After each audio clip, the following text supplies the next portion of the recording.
All right, guys, this is about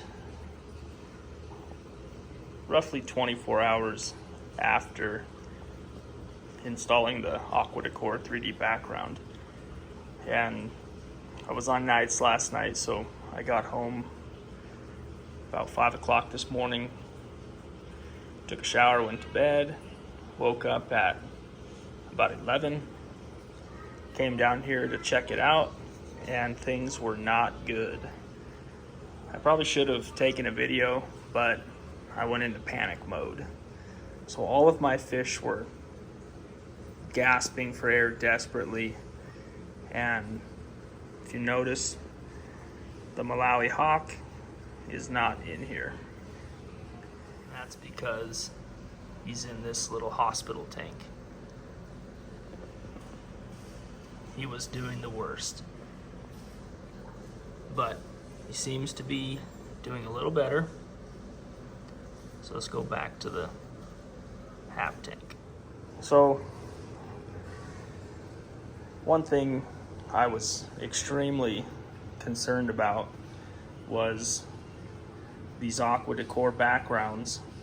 As phenomenal as they are, they have an extremely potent odor coming from them that honestly smells like a harsh chemical, some type of polymer, or I don't know, it just smells like a plastic, nasty chemical. So I immediately started to worry that some type of harmful chemical was leaching into my water and killing my fish. So I immediately did two about 80% water changes. And while I was doing the water changes, I checked my parameters. Ammonia was 0, nitrite was 0, and my nitrates were about 40 to 50 parts per million, which is a little elevated, but I mean that wouldn't wipe out, established aquariums and large, strong, hardy predator haps. So I was doing some research, seeing if there were any forums that were talking about, potential issues immediately after installing a AquaDecor background, and lo and behold, there are tons of discussions on people losing their fish immediately after putting these things in. So obviously you get defensive and you start thinking AquaDecor has poisoned my fish and they owe me thousands of dollars, blah, blah, blah. Well, they're never going to pay you. They're never going to admit fault. It even says on their instructions that it's entirely on you, that because they admit that their products have a distinct strong odor, but it's completely harmless and will subside in like 3 days.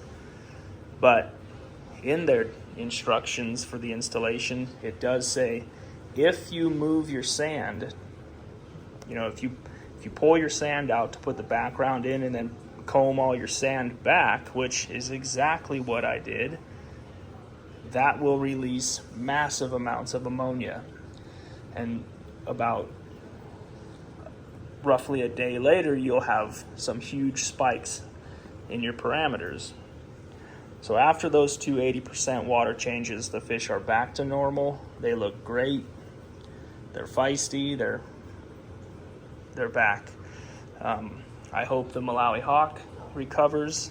He was the worst. He was actually down in a crevice on his side with his mouth just gasping for air. So I pulled him out, put him in a little hospital tank that's had fish in it to keep the cycle going, and he's in there by himself. So hopefully he recovers as well and can come back to this tank in a couple days. But I just wanted to share the ups and the downs and the scares and the successes. So I'm pretty certain that it was self-caused. I absolutely did move all the sand, and it clouded the tank up terribly for, a few hours. I just didn't imagine that the sand harbors so much ammonia, which is, it's logical. The sand doesn't get all the airflow and exposure to good oxygen, so it just traps debris. But I hope we're on the tail end of it. Things are definitely looking better, and I'm still happy with the background. It's absolutely amazing looking. So that's about all I had. Just wanted to share that. If you're thinking about putting one of these in, just be prepared for the repercussions of moving all your substrate. That clearly that is going to release a ton of ammonia. So be prepared. Have some water pre-batched up to do your water change, or use your Python. Whatever you do, just be ready. All right. Thanks, folks.